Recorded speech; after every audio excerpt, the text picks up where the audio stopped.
tu sais, on the spot, tu sais comment la réaction peut être. Puis, tu sais, tout le monde était tellement mal, là, puis après ça, la question qui suit, c'est avais-tu un backup? Puis, ben, il y a des universitaires qui font pas de backup. Ouais, c'était tellement. Ah Tu non, sais, non. maintenant, avant, je me souciais pas, là. Mais, non, Après avoir vécu ça. quelques secondes.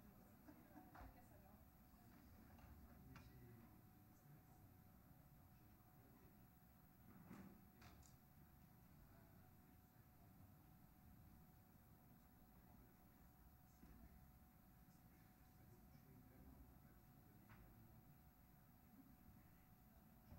C'est terrible.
Alors, je teste.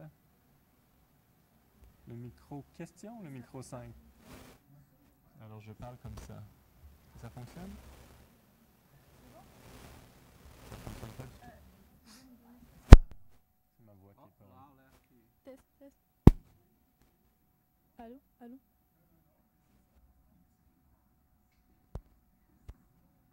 Donc, finalement, tu vas parler dans ce micro aussi? Je peux utiliser celui-là, mais sinon... J'imagine. Moi, je me tasse. Puis là, je reviens pour parler des... Donc, je dis bonjour. Tu vas faire les mots du... Je vous souhaite la bienvenue. Donc, à la première conférence du cycle de conférences. Après, je fais les restants, je passe à Chantal. Exact. Donc, ouais. Donc, pas besoin d'y revenir. Ouais, est-ce qu'on fait ça ou on fait pas ça? Donc, non, moi, je dis juste nanana, puis je te laisse. Je te laisse. Faire à la fin, si tu veux, aussi. Non, je pense faire un mot à tout le monde. Allô? à toute fin. Ouais, c'est vrai, on pourrait nommer à la fin. Parce que comme ça, on dit, on a ces conférences-là qui vont venir. Et là, bon, ça va être plus... Parce que si on parle là, probablement... C'est bon, là, ça fonctionne? Ça fonctionne sur ma voix aussi? Super.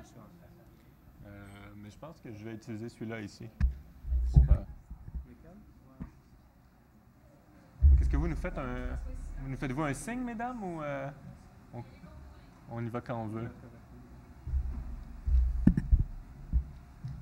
Alors, bonjour, bienvenue à la première conférence de notre cycle.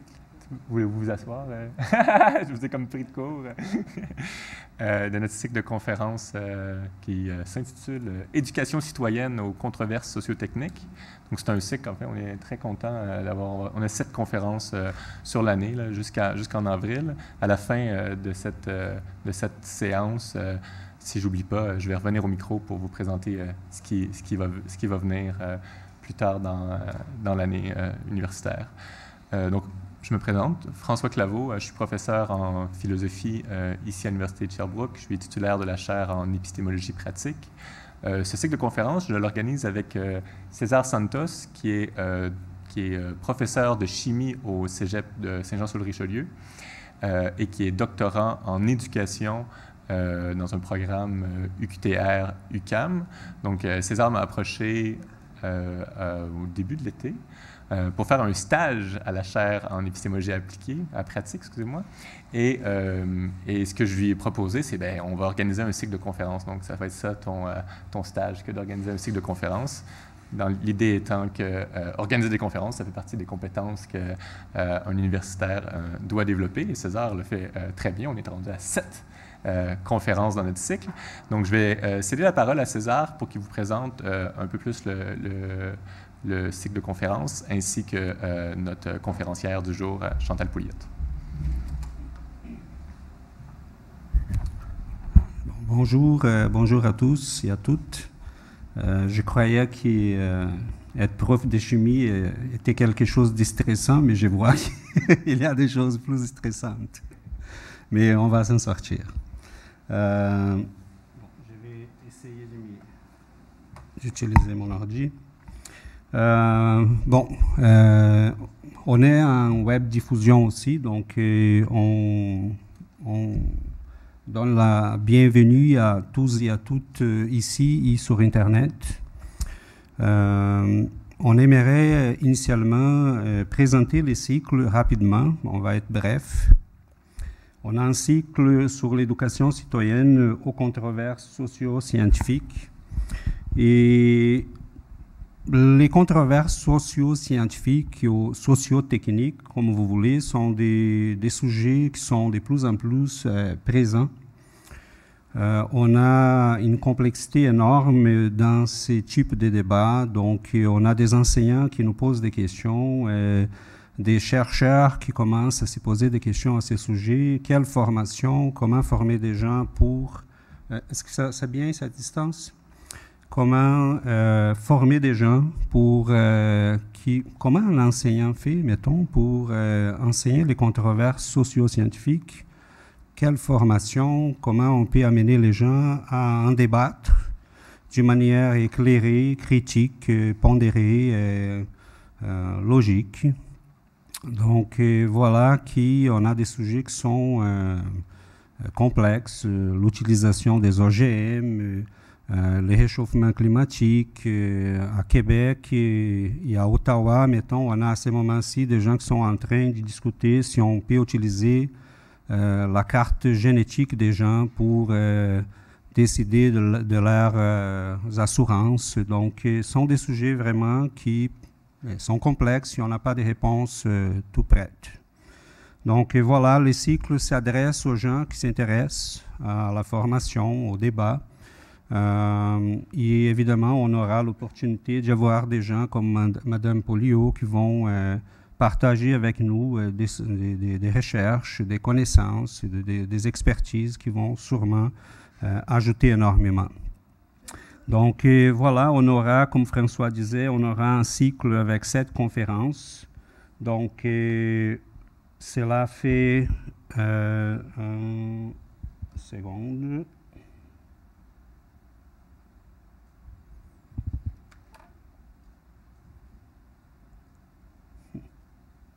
Les ordi qu'on en a besoin, ils ne sont pas là.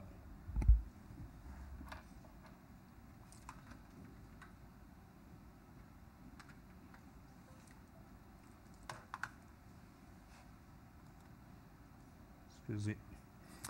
Donc, on aura Mme Pollio, François Claveau, en partenariat avec les CREAS, le professeur Razny, le professeur Marc-Antoine Dulac, Jacques Boisvert, Nathalie Fletcher, Michel Hoffman sont des conférenciers qui ont déjà accepté d'être là avec nous et à qui on remercie chaleureusement parce que c'est vraiment une belle opportunité pour nous tous. On aimerait en partant remercier à l'Université de Sherbrooke, aux membres du personnel du Carrefour et à nos partenaires. On a les CIRST, les Centres interuniversitaires de recherche sur la science et la technologie, les CRE, les centres de recherche en éthique. On a aussi une partie de ces partenariats avec les CREAS qui participent aussi à la diffusion de cet événement. Le département de philosophie de l'Université de Sherbrooke. Et on aimerait aussi remercier en particulier à quelques personnes qui ont beaucoup aidé à la conception et à la réalisation de cet événement. On a évidemment le professeur François Claveau qui a coordonné et a organisé toute l'équipe. Sébastien Maltais pour la communication et toute la divulgation de l'événement. On a également Jérémy Dion, qui est le responsable de la coordination des événements à la chaire de recherche en épistémologie pratique. Suzy Choquette, la secrétaire au département de philosophie. Anne et toute l'équipe ici du Carrefour et tous les techniciens qui sont impliqués aujourd'hui pour la diffusion et la web diffusion de l'événement. Donc, merci à vous tous et toutes. C'est vraiment très important pour nous. Et finalement, sans plus tarder, on aimerait vous présenter notre invitée, la professeure Chantal Pollio. C'est une spécialiste de didactique des sciences, donc quelqu'un qui a fait son doctorat dans le domaine des didactiques des sciences. Elle est professeure titulaire au département des études sur l'enseignement et l'apprentissage à l'Université Laval. Et elle a plusieurs intérêts de recherche, comme la formation des enseignants des sciences au collégial, au primaire et au secondaire aussi. Elle s'intéresse également à l'enseignement dans la formation des secteurs techniques. Et ce qui nous a attiré l'attention, son intérêt pour les rapports au savoir scientifique et également à l'expertise des scientifiques. Ça fait déjà quelque temps qu'elle s'intéresse aux controverses socio-scientifiques, donc elle a publié récemment un ouvrage à ce sujet. Quand les citoyens et citoyennes soulèvent la poussière, la controverse autour de la poussière métallique à Limoilou, qu'elle va partager aujourd'hui avec nous les résultats de ses recherches, ses travaux dans ce domaine. Et elle parle évidemment sur la mobilisation citoyenne, la production de savoir et le travail d'intéressement sur ces controverses qui touchent à l'environnement et évidemment à des questions sanitaires, à la santé publique. Donc, sans plus tarder, on va passer la parole à Chantal et après on aura une période de questions qui va suivre. Donc, merci énormément. Bienvenue. C'est à vous.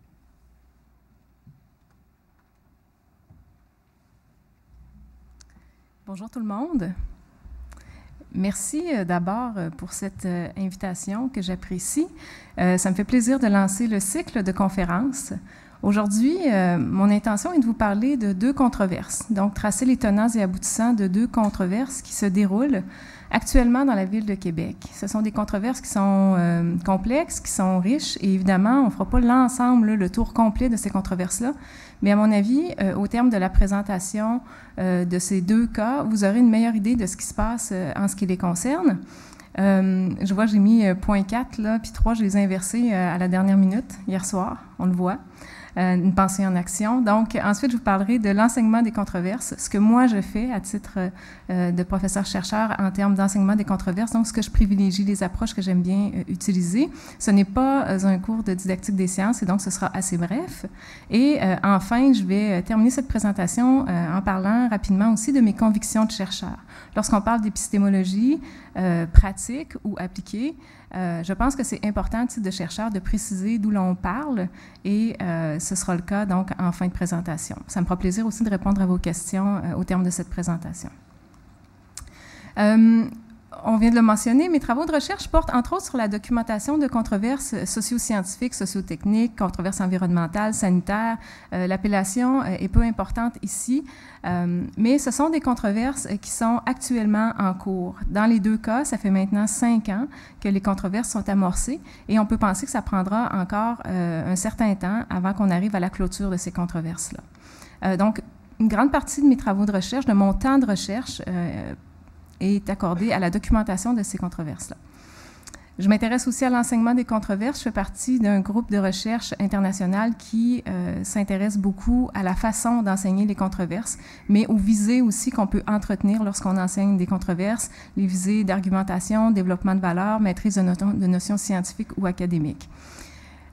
Un 3e pan de mes travaux de recherche porte sur des conversations avec des chercheurs en sciences environnementales et en santé publique.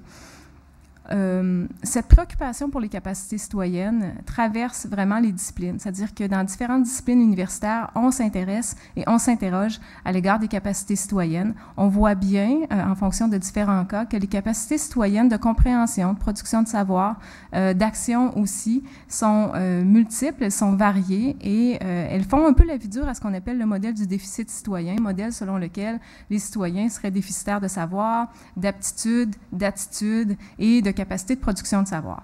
Et donc, ces conversations sont centrées sur ces éléments-là, et c'est une part aussi importante de mes travaux. En dehors de la tour, ça ne s'invente pas, mon bureau est dans une tour, la tour des sciences de l'éducation à l'Université Laval. Et donc, en dehors de mon bureau, je fais aussi un certain nombre de choses, et je fais ce qu'on appelle la participation aux conversations sociopolitiques. C'est-à-dire que j'ai, dans les dernières années, rédigé des textes et des lettres pour les médias généralistes. Je suis présente aux rencontres citoyennes qui concernent les 2 cas dont il sera question.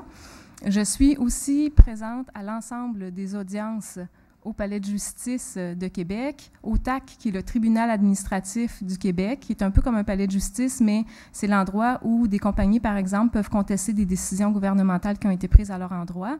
Je suis aussi présente assez souvent au conseil de ville qui concerne le cas de la poussière et le cas des émanations qui proviennent d'Anacolor.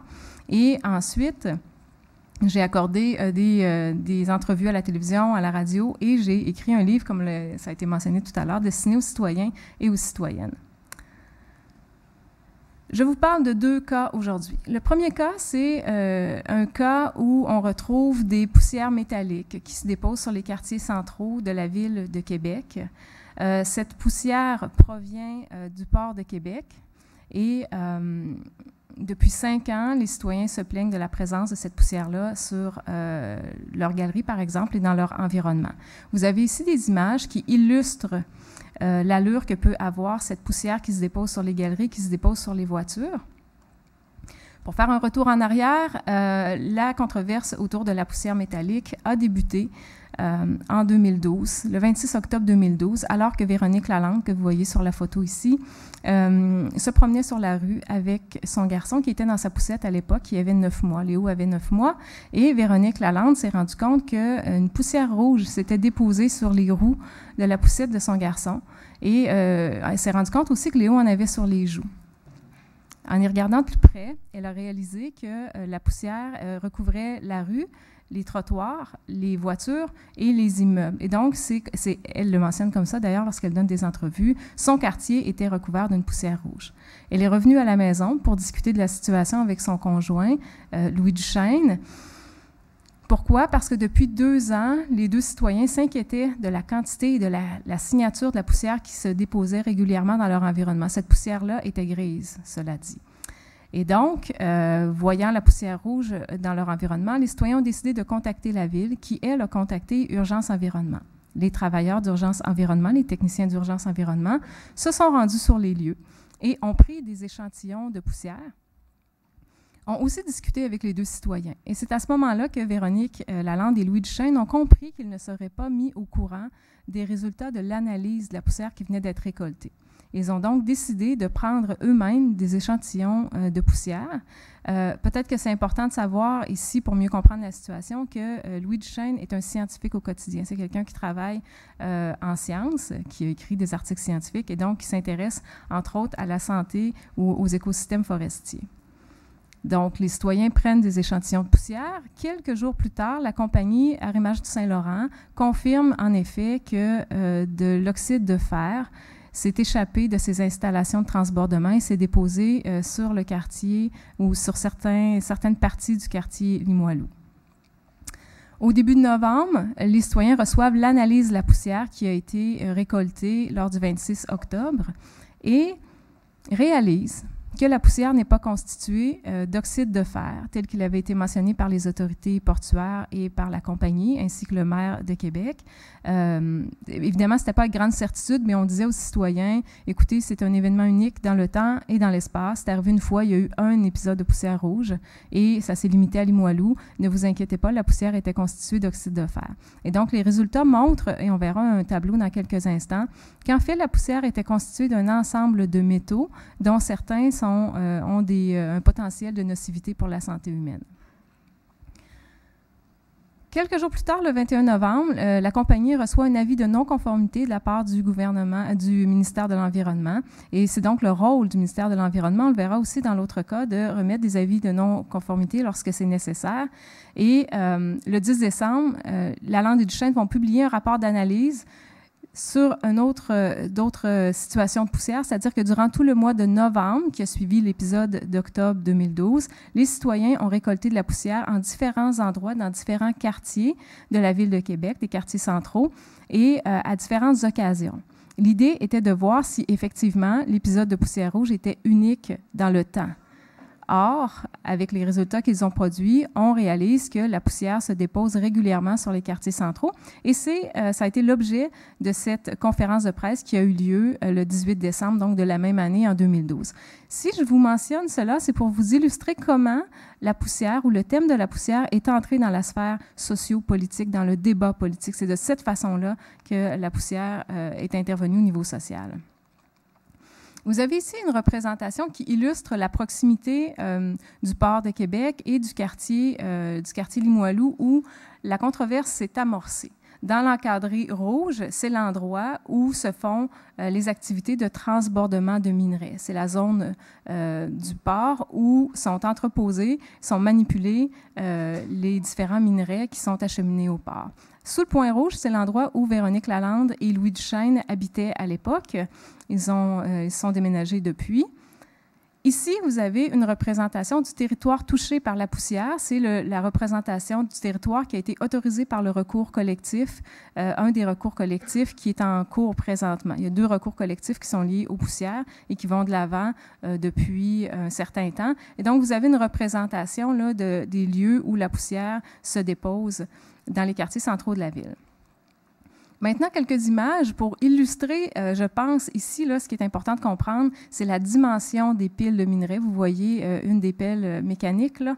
Donc, la dimension des piles, mais aussi le fait que le transbordement, l'entreposage et le transport du minerai se fait à ciel ouvert, à découvert.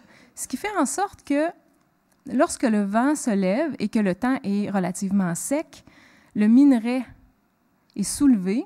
Et selon la direction, la force des vents et la dimension des particules, bien, le minerai va aller se déposer sur les quartiers centraux de la ville de Québec, à Lévis ou même sur l'île d'Orléans. Donc, vous avez 3 illustrations. Celle du bas, c'est une image qui a été prise le 3 octobre. Si je ne me trompe pas, c'est loin un peu, je ne vois pas bien, là. Oui, je pense que c'est ça. Et donc, c'est encore assez récent, ce qui montre bien, en dépit de ce qui est dit par les autorités de l'administration portuaire de Québec, que la situation est sous contrôle, mais on peut penser que ce n'est pas exactement le cas. Moi, je me suis intéressée à cette controverse-là sous différents angles. Je me suis intéressée d'abord aux arguments mobilisés par les différents groupes d'acteurs, les positions aussi que ces groupes d'acteurs, je pense au ministère de l'Environnement, je pense à la Direction de santé publique, je pense à l'administration donc de la Ville de Québec, je pense aux citoyens, je pense à un ensemble de groupes d'acteurs qui se sont positionnés à l'égard de la nature de la poussière, de sa dangerosité, mais aussi de la source de la poussière. Et donc, dans le temps, ces différents éléments vont changer et les groupes vont préciser leur position. Donc, je me suis intéressée à ça. Mais ce qui m'intéresse aussi au-delà de ça, puis c'est la question que j'aimerais aborder avec vous aujourd'hui, c'est l'investigation citoyenne, l'engagement citoyen. Encore une fois, on peut le nommer de différentes façons selon les cadres théoriques qu'on utilise, mais l'engagement citoyen qui s'est effectué en lien avec ce cas-là précisément. Je m'y suis intéressée de différentes manières. Je me suis intéressée à l'expertise citoyenne, à la montée de la reconnaissance de cette expertise, mais je me suis intéressée aussi à la lumière des travaux de Michel Callon, en particulier au regard de la notion de traduction, à différents points d'insertion citoyenne dans la controverse. On peut dire aussi que ce sont des contributions, puisque ces points d'insertion ont mené à des contributions importantes en ce qui concerne la production de savoir, mais aussi quant à la documentation de la situation. Le premier point d'insertion, la première contribution, c'est bien que les citoyens, le regroupement citoyen qui s'est penché sur cette question-là pendant les 6 premiers mois suivant la controverse, a permis d'élargir le problème. Et donc, on est passé d'un problème qui était décrit là, au tout début, à la suite de l'épisode de Poussière rouge, qui était décrit comme un problème unique dans le temps, comme je disais tout à l'heure, unique dans l'espace. Eh bien, avec les travaux citoyens, dont certains dont je vous ai parlé il y a quelques instants, on a compris que le problème est plus large et qu'il concerne les impacts des activités de transbordement de minerais sur la population des quartiers centraux de la Ville de Québec et sur l'environnement. Je pourrais dire aussi des environnements, puisque le fleuve est tout près, donc on parle d'environnement terrestre, mais d'environnement aussi aquatique ou fluvial. La deuxième contribution concerne la production des savoirs scientifiques. C'est un des aspects fondamentaux de cette controverse-là. Les citoyens ont produit des savoirs qu'on peut considérer, qui sont considérés scientifiques. Ils ont échantillonné la poussière à différents moments, en différents endroits, au travers des années. Ça va faire 5 ans très bientôt que la controverse a débuté. Ils ont caractérisé la poussière. Autrement dit, ils ont permis de mieux comprendre la teneur de la poussière qui se déposait, qui continue de se déposer sur les quartiers centraux. Ils ont procédé à des recensions d'écrits scientifiques au sujet de la poussière de rue. Personnellement, avant de démarrer la documentation de cette situation-là, je ne savais pas qu'il existait des études sur la poussière de rue dans les grandes agglomérations urbaines. Et donc, je l'ai réalisé comme quoi on apprend aussi au travers de la documentation de ces cas-là.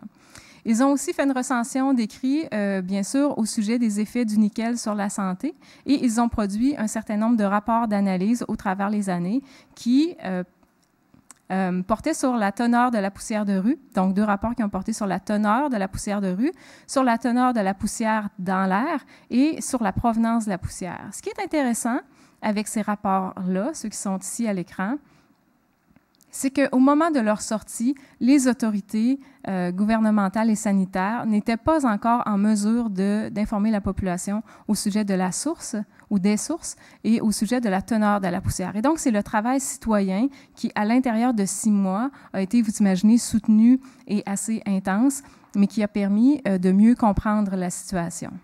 Par la suite, le ministère de l'Environnement, la Direction de la santé publique se sont, disons, penchés sur la rédaction d'avis ou de rapports qui ont permis aussi de documenter la situation.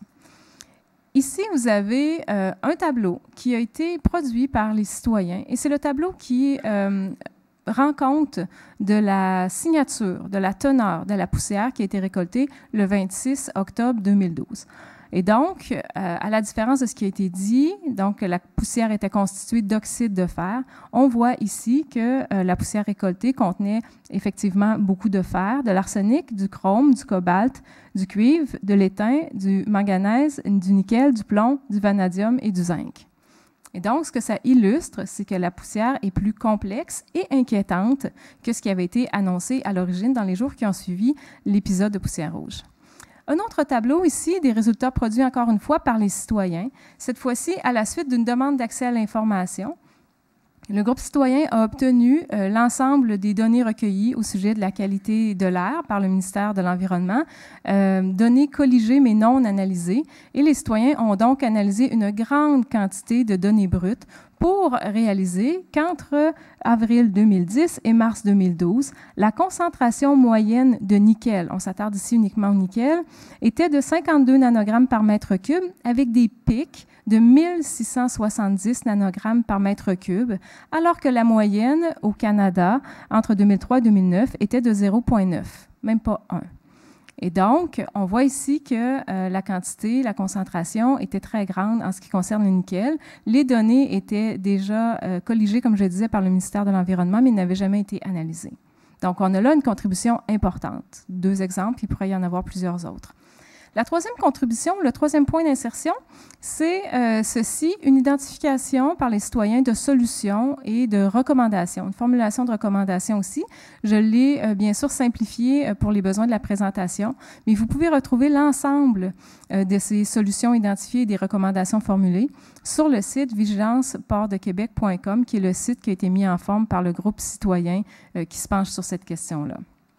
Donc, parmi les solutions identifiées, mettre en place un système d'opération étanche, des entrepôts et des dômes maintenus à pression négative. C'est d'ailleurs ce qui se fait à d'autres endroits, dans d'autres ports dans le monde.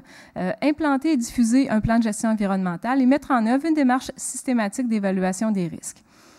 C'est une version synthétique, donc il y a des pistes de solutions, de recommandations qui ont été entendues, mais très peu de ces solutions et de ces recommandations ont été entendues par les autorités concernées dans le cas ici. Quelques gains. On se pose parfois la question, entre autres lorsqu'on enseigne les controverses ou on enseigne et qu'on aborde la pertinence d'enseigner ces controverses au niveau scolaire, primaire, secondaire, collégial, universitaire. On se dit, quelle est la pertinence d'enseigner ces controverses et surtout, quels sont les gains citoyens? Ici, j'ai souhaité identifier quelques gains, comme par exemple la création du site Vigilance Port de Québec. Ce n'est pas un détail, puisque sur ce site-là, on retrouve l'ensemble des documents qui ont été produits par les citoyens, l'ensemble des documents qui ont été produits par les autorités sanitaires, donc la Direction de santé publique, par le ministère de l'Environnement. On retrouve l'ensemble des entretiens radiophoniques ou donnés aux journaux de la Ville de Québec ou ailleurs. On retrouve aussi des images et des vidéos, des collectes de poussière effectuées par les citoyens. Autrement dit, c'est un lieu où on peut référer les étudiants et les étudiantes lorsqu'on s'attarde à cette question-là, et même à titre de citoyens intéressés par les enjeux ou les controverses environnementales, c'est un lieu qui est intéressant. On peut y circuler aisément en plus. Autre contribution, autre gain, la révision de la norme de qualité de l'air relative au nickel. Très tôt, au début de la controverse, la norme de qualité de l'air relative au nickel a été revue. Avant, c'était une norme annuelle et maintenant, c'est devenu une norme quotidienne sur 24 heures. C'était 12 nanogrammes par mètre cube. On est rendu à 14 nanogrammes par mètre cube, mais l'effet de ce changement de norme est que les pics de 1670 ne sont plus autorisés, ne sont plus même possibles. Or, on assiste quand même à un dépassement de la norme, mais la norme a quand même été modifiée. C'est un gain relatif. Changement de pratique industrielle, le port de Québec a acheté des canons à eau. Donc, on arrose les piles lorsque le temps est venteux, lorsque le temps est sec. Il y a eu aussi une politisation, évidemment, citoyenne. Très peu de personnes à Québec ignorent complètement les tenants et aboutissants de cette controverse-là. Cela dit, il y a eu toutes sortes de conversations dans les derniers mois, ce qui fait en sorte que pour les citoyens, on peut dire qu'il y a 3 types de citoyens, c'est-à-dire qu'il y a ceux qui croient que tout est réglé maintenant, ceux qui ne sont pas trop certains d'où en est la controverse, puis ceux qui savent très bien que la poussière continue de se déposer sur les quartiers centraux. Et donc, cette panoplie de postures fait en sorte que la mobilisation citoyenne est un peu plus difficile et c'est sans compter la fatigue aussi des citoyens qui ont investi beaucoup d'énergie à ce jour et qui se trouvent un peu plus épuisés, si on veut le dire comme ça. Le 5e point, la sortie du documentaire Bras de fer sortira. Donc, cette sortie sera effectuée en février 2018. Les frères Jonathan et Jean-Laurent Seaborn sont des cinéastes et réalisateurs qui habitent à Limoilou et qui ont suivi Véronique Lalande toute la première année de ses démarches et à quelques reprises ensuite. C'est un documentaire qui sera diffusé à Québec, mais aussi à Montréal et dans différentes régions. Ça reste à être précisé, mais je vous encourage à visionner ce documentaire, notamment parce que ce qui est intéressant, c'est qu'il n'y a pas de voix off, c'est-à-dire que ce sont les acteurs qui sont partie prenante de ce documentaire, c'est-à-dire qu'on voit en interaction, par exemple, le maire de Québec, les citoyens, et donc ça donne un portrait qui est intéressant et assez complet de la situation. Donc, les tenants et aboutissants de la première controverse, c'est autour de la poussière métallique. Maintenant, depuis 2012 aussi, depuis novembre, tout juste après l'épisode de Poussière rouge, se déploie une autre controverse dans la ville de Québec, à Cap-Rouge. Cap-Rouge qui est un lieu reconnu pour la qualité de vie qui est offerte parce que on se trouve proche du fleuve. C'est un lieu où il y a beaucoup d'espaces verts. Mais depuis 2012, une entreprise de peinture sur métal située sous le petit carré jaune que vous voyez à l'écran, donc a augmenté ses activités industrielles de peinture sur métal et depuis ce temps, les citoyens se plaignent de présence d'odeurs fortes de solvants et se plaignent aussi de problèmes physiques ou physiologiques tels que maux de tête, sensation d'étouffement, langue engourdie, voire saignement de nez. Et donc, la controverse s'est amorcée en 2012. Elle perdure depuis ce temps. Il y a eu des hauts, des bas, donc des pics de vivacité de cette controverse. Et un des pics de vivacité concerne les 2 dernières années où il y a eu une couverture médiatique, en particulier la dernière année où il y a eu une couverture médiatique continue et en profondeur de cette situation-là. L'usine se trouve dans une vallée, c'est la vallée de la rivière du Cap-Rouge. Et c'est pas anodin ça non plus, parce que cette situation géographique fait que lorsque le vent ne souffle pas, ben les nuages de fumée restent prisonniers du quartier industriel et de ce quartier résidentiel, pardon. Et dans ce quartier résidentiel, on voit là sous le carré rouge qu'il y a une école primaire et qu'il y a un centre de la petite enfance situé pas tellement loin. Ce qui fait en sorte que les odeurs, mais aussi les constituants de la fumée, on parle beaucoup d'odeurs, mais évidemment, il y a des constituants de fumée qui sont derrière ça, donc se promènent dans le quartier résidentiel. À l'heure où on se parle, personne ne sait exactement ce qui sort des cheminées d'Anacolor, ni la Direction de santé publique, ni le ministère de l'Environnement, ni les propriétaires de l'entreprise et encore moins les citoyens, évidemment. Au printemps dernier, l'école a dû garder ses élèves à l'intérieur à la demande de la santé publique. Donc, lorsque les odeurs étaient présentes, les élèves étaient gardés à l'intérieur de l'école, ce qui a causé un certain tumulte social. Vous voyez que ces 2 controverses-là, entre autres celle-ci, il y a des enjeux économiques, certes, des enjeux environnementaux, des enjeux sanitaires, il y a des enjeux politiques, des enjeux éthiques, et donc on pourrait continuer comme ça. Mais en ce qui concerne l'école, il y a des parents qui souhaitaient que leurs enfants restent à l'intérieur pour être protégés des odeurs, alors qu'il y a des parents qui considéraient que les enfants ont besoin d'aller jouer dehors. Et donc, il y avait déjà, en termes de tension sociale, là, on imagine bien le type d'interaction qui était relative à cette situation-là. Donc, on ne sait pas ce qui sort des cheminées. On sait qu'il y a des coves, des composés organiques volatiles. On sait qu'au début, là, lorsque la controverse a débuté, 5 des 23 composés organiques volatiles avaient un potentiel cancérigène. Là, il y a eu différentes modifications en termes de solvants, de peinture. L'entreprise utilise ce qu'elle appelle un neutralisant d'odeur. De l'avis d'une chimiste impliquée dans le dossier, il s'agit plus d'un masquant d'odeur qui est constitué d'huiles essentielles, ce qui a pour effet d'ajouter des coves à l'ensemble des coves. Et donc, vous voyez qu'encore là aussi, du point de vue scientifique et de la détermination des constituants des fumées, c'est relativement problématique et donc ça fait partie de la controverse. L'usine est établie depuis plus de 40 ans. Et ces images peuvent vous donner une sorte d'idée de la vétusté des lieux. Et c'est d'ailleurs ce caractère vétuste qui amène plusieurs citoyens, mais aussi des élus, à proposer que l'entreprise soit relocalisée dans un quartier industriel approprié où elle pourrait mener des activités. Personne ne demande la fermeture de l'entreprise. Hein, cela dit, même chose pour le port. Personne ne demande la fermeture du port. Et donc, où l'entreprise pourrait être relocalisée et effectuer des opérations qui ne mettraient pas ses voisins en danger du point de vue de la santé. L'entreprise, donc, procède à un certain nombre d'activités industrielles telles que l'application de peinture par pulvérisation, la cuisson, le séchage de peinture, le sablage aussi des pièces. Et c'est ce qui constitue une partie des fumées qui sont relâchées par l'usine. Les émanations sont parfois blanchâtres, comme celle-là. C'est une photo qui a été prise la semaine dernière. Vous l'aurez remarqué par la couleur des feuilles, j'imagine. Parfois, ces fumées sont transparentes. Parfois, elles sont très odorantes. Parfois, elles ne sont pas odorantes. Et ça dépend, entre autres, des conditions climatiques, des conditions météo. Plusieurs groupes d'acteurs sont impliqués dans cette controverse-là et c'est intéressant parce qu'en termes de similarité avec l'autre controverse, celle sur les poussières, le ministère de l'Environnement est un acteur, un groupe d'acteurs important. Le laboratoire mobile, le TAGA, que vous voyez, a été mobilisé sur les lieux à quelques reprises pour faire prendre des échantillons et analyser des échantillons d'air. Vous avez quelques résultats qui ont été publiés dans Le Soleil.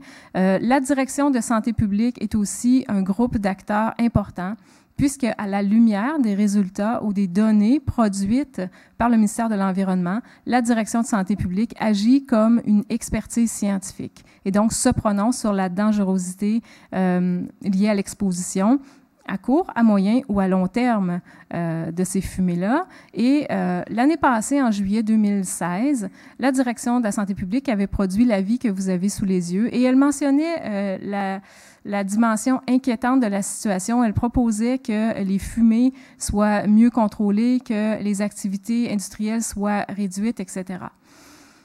En juillet de cette année, en juillet 2017, la santé publique revenait à la charge en disant, écoutez, la situation est critique et en ce moment, elle est importante et en ce moment, nous ne sommes pas en mesure de nous prononcer sur les effets à moyen et à long terme des expositions aux émanations toxiques produites par Anacolor. Le ministère de l'Environnement, à titre d'acteur, a aussi remis 9 avis de non-conformité à l'entreprise jusqu'à maintenant. Et l'entreprise conteste en cours au TAC, au tribunal administratif, un certain nombre de décisions qui ont été prises par le ministère de l'Environnement, entre autres de réduire de 90% ces émanations. Et donc, il y a présentement des dossiers qui sont en cours au TAC, mais aussi au palais de justice, ce qui fait en sorte que pour certains citoyens, la situation semble verrouillée. Or, évidemment, il y a des dossiers là, qui suivent leur cours à l'abri, dans le fond, de la couverture médiatique. Un des groupes d'acteurs, évidemment, très importants dans cette situation-là, c'est le regroupement citoyen pour la qualité de l'air à Cap-Rouge. C'est un regroupement citoyen qui travaille sans relâche pour faire entendre leur point de vue et pour en fait régler la situation. Le regroupement m'a contacté au mois de janvier l'année dernière, donc janvier 2017, et depuis, j'assiste à l'ensemble des rencontres du comité de coordination de ce regroupement et je documente les interactions, les conversations, les défis, les succès, les décisions aussi qui sont prises. Et je peux vous dire que les citoyens sont déterminés, très déterminés, et qu'ils ont une capacité de travail d'intéressement qui est très grande. Le travail d'intéressement, si on se fie à la sociologie des sciences, c'est non seulement d'aller rejoindre des personnes pour leur faire part de nos préoccupations, mais c'est aussi arriver à les convaincre de prendre une position publique en faveur d'une meilleure qualité de l'air. Ça a l'air d'être un détail, mais c'est beaucoup de travail, puisque d'autres acteurs peuvent très bien trouver que la qualité de l'air est une dimension importante de la vie, mais avoir des intérêts qui sont un peu divergents d'une prise de position publique. Or, un ensemble d'acteurs, entre autres du milieu des affaires, a pris une position en faveur, donc sont derrière les citoyens du regroupement. Ça a été un travail des élus aussi qui ont pris position en faveur des demandes du regroupement citoyen. Depuis 1 an, les citoyens ont fait des réunions de mobilisation, une marche de protestation, ont accordé des entrevues fréquemment aux journaux et aux radios. Ils ont témoigné au tribunal administratif. Ils ont aussi sont engagés dans un recours en injonction, dans une demande de recours collectif. Ils ont élaboré une page Facebook. Ils ont fait des démarches, comme je mentionnais, auprès d'élus et de clients de l'entreprise, etc. Et donc, on peut très bien penser, dans ce cas-ci comme dans l'autre, d'ailleurs, le cas des poussières, que si les citoyens n'y étaient pas, les deux situations seraient comme elles étaient il y a, disons, 6 ans. Quelques gains, création d'une page Facebook, changement de pratique industrielle, mais insuffisante. Politisation citoyenne, même chose. Très peu de personnes ne connaissent pas le cas des émanations d'Anna Collard. Un recours en injonction, une mise à jour, ça c'est intéressant aussi, du plan de mesures d'urgence de la ville, maintien de la surveillance de l'air par le ministère de l'Environnement et le soutien d'un éventail de groupes d'acteurs politiques et du milieu des affaires. Et j'ai mis juste en bas, là, il y a eu des élections partielles et Couillard lui-même est sorti pour promettre le déménagement d'Anna Collard, ce qui est lié, encore une fois, aux démarches citoyennes. Ça ne s'est pas fait tout seul, ça. Maintenant, enseigner les controverses. Lorsqu'on enseigne les controverses, on peut se poser, ou lorsqu'on souhaite enseigner les controverses, il y a différentes questions qui nous viennent en tête. Pourquoi le faire? Donc, les visées peuvent être diverses. Comment le faire, comment enseigner les controverses ou comment enseigner l'enseignement des controverses selon le niveau où on se trouve et selon les gens qu'on a devant nous. Si on a de futurs enseignants, on peut se dire bien, comment faire pour présenter la pertinence d'enseigner les controverses. Et si on est au primaire, au secondaire et au collégial, on peut s'interroger quant à la façon d'enseigner les controverses elles-mêmes. Quel dispositif? On aurait pu le mettre au pluriel, là, mettre en œuvre pour évaluer les apprentissages. Parce que la dimension de l'évaluation, c'est une préoccupation qu'ont beaucoup d'enseignants, évidemment, du primaire, du secondaire, du collégial. Au niveau universitaire aussi, mais je vous dirais qu'au niveau collégial et secondaire, c'est quelque chose qui est très présent, une préoccupation très présente. Des éléments de réponse, bien sûr, peuvent se préciser en fonction du niveau scolaire qui est concerné par l'enseignement des controverses, en fonction des visées des cours aussi, le titre du cours et si on est au collégial, par exemple, la compétence qui est portée par le cours, ben c'est quelque chose qui peut aussi orienter nos décisions. Selon l'intérêt des étudiants et des étudiantes, qu'on se trouve, par exemple, il y a quelques jours, j'ai fait une présentation au Cégep Sainte-Foy à Québec devant, je ne sais pas, il était à peu près 200 étudiants du collégial en sciences humaines et de la nature et une partie de ces étudiants-là habitent à Cap-Rouge. Et donc, qui sont les personnes, quels sont les intérêts qui sont en jeu? Et ça nous amène aussi à avoir un discours qui est prudent au sens où ces personnes-là plusieurs personnes sont directement concernées et donc on a une responsabilité éthique aussi dans le propos qu'on tient lorsqu'on enseigne ces controverses en classe. Ce qu'on veut mettre en exergue. Est-ce qu'on veut mettre en exergue quand on enseigne les controverses, les arguments qui ont été développés, les positions qui ont été tenues, ou est-ce qu'on veut mettre en exergue le travail, par exemple, d'investigation citoyenne, ou encore, est-ce qu'on souhaite mettre en évidence le type de gestion socio-politique qui a été effectué par les autorités en place, ministère de l'Environnement, Direction de santé publique, et par exemple, les gens qui sont à la tête de la ville, le maire et les maires ou mairesses et leurs équipes. Et donc, en fonction de ce qu'on veut mettre en exergue, évidemment, on choisira nos controverses ou même les approches qu'on va privilégier. En ce qui me concerne, moi, j'aime bien, moi, j'enseigne en didactique des sciences, donc j'enseigne aux futurs enseignants de sciences du niveau collégial. Généralement, j'enseigne parfois au niveau du baccalauréat aussi, mais et donc, en fonction des clientèles que j'ai, je vais faire des choix qui sont différents. Récemment, on est allé au cinéma Et je vous dirais que je compte aussi les amener voir le documentaire Bras de fer. Mais on est allé voir La fille de Brest, dont vous avez peut-être entendu parler, qui est une femme médecin qui a décidé de s'opposer à une compagnie pharmaceutique. C'est un documentaire fiction d'un cas présentement en cours et ça a été fort apprécié par les étudiants. Bien sûr, on peut préparer une grille de lecture, on peut... évidemment, c'est à votre discrétion. On peut inviter des citoyens dans les cours. Dans les dernières années, j'ai invité les citoyens liés à la poussière, les citoyens liés à Anacolor, d'autres citoyens aussi. J'ai invité la chimiste qui accompagne les citoyens dans le cas Anacolor à venir présenter la théorie derrière ces démarches, aussi ses convictions en termes d'engagement social, parce que les gens le font généralement pro bono, évidemment. On peut aussi souhaiter analyser les points de vue et les arguments mobilisés. On peut faire lire, ça je le fais souvent et c'est assez agréable pour tout le monde, faire lire à haute voix des articles de journaux qui couvrent l'actualité. Bon, on est chanceux, si on peut le dire comme ça, à Québec. Aux 2, 3, 4, 5 jours, on a un article qui sort sur Anacolor, puis pendant un bout de temps, c'était la poussière. Et donc, à chaque fois que je donnais un cours, soit le mardi ou le jeudi, il y avait un article qui était sorti. Et donc, on le lisait à haute voix, puis on faisait l'état de la situation. Et c'est une façon de tenir aussi les enseignants au courant de ce qui se déroule dans leur société. Faire écrire un texte ou une lettre pour les journaux, c'est quelque chose de possible.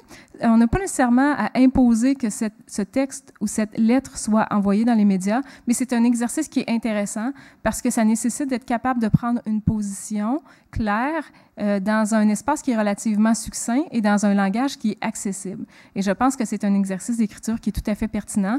Plusieurs écrits, d'ailleurs, produits par les étudiants ont été soumis au Soleil, au Huffington et au Devoir et ont été publiés. L'approche des îlots de rationalité interdisciplinaire de Gérard Fourès peut être une approche qui est systémique, qui est intéressante pour couvrir, dans le fond, l'ensemble des acteurs, l'ensemble des contraintes, les disciplines qui peuvent être évoquées. Et ça nous permet, cette approche-là, si ça vous intéresse, vous irez voir ça, ça nous permet d'avoir une trace des différentes étapes qui sont parcourues par les étudiants ou les futurs enseignants lorsqu'ils étudient les controverses et lorsqu'ils prennent position si on leur demande de le faire.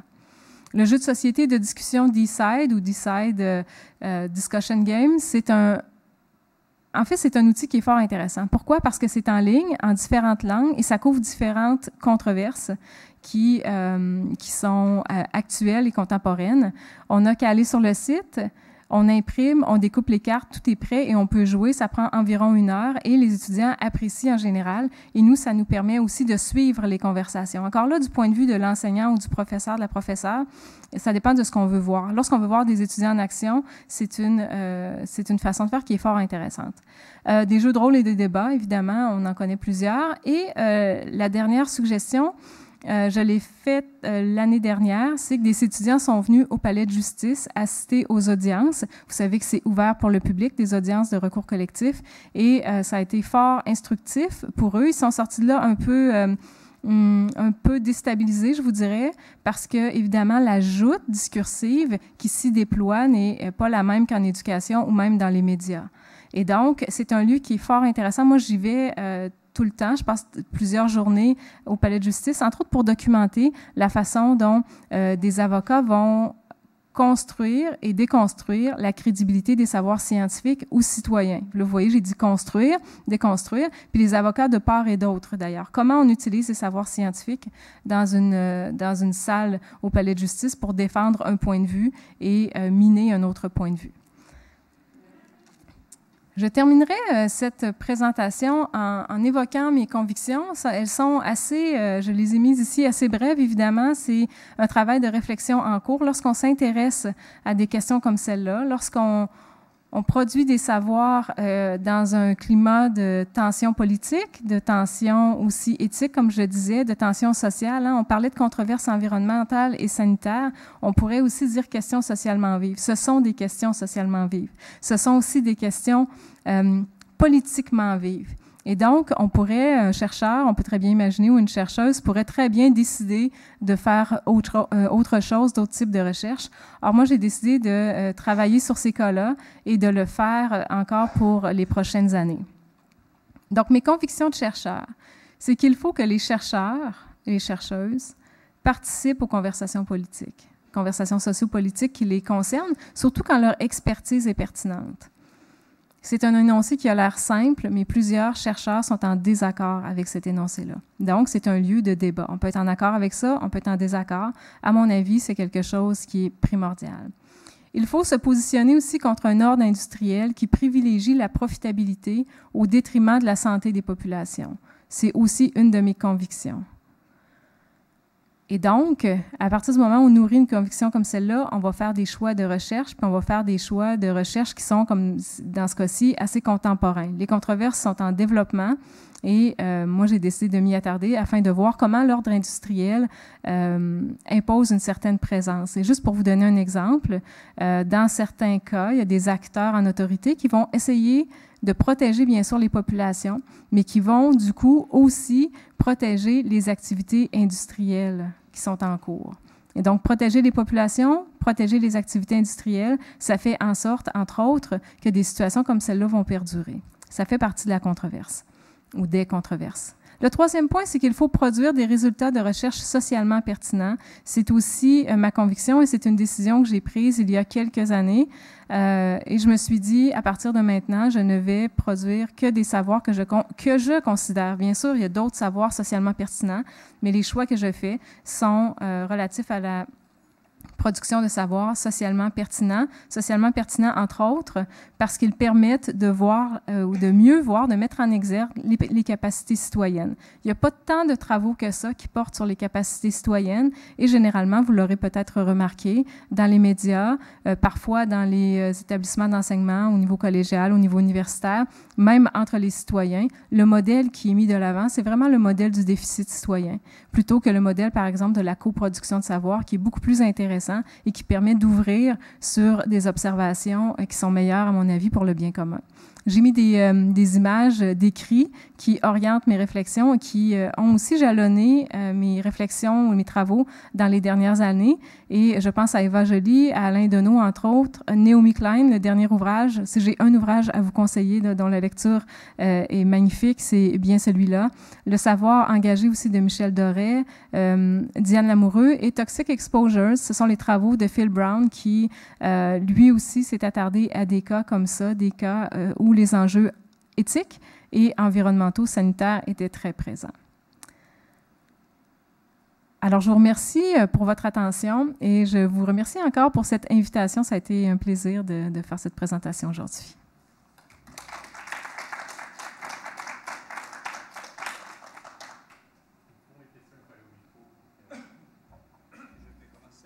Oui, bien sûr. Ça marche. J'ai lu récemment un texte d'un chercheur, si je ne me trompe pas, de l'Ontario, s'appelle Hodgson. Et il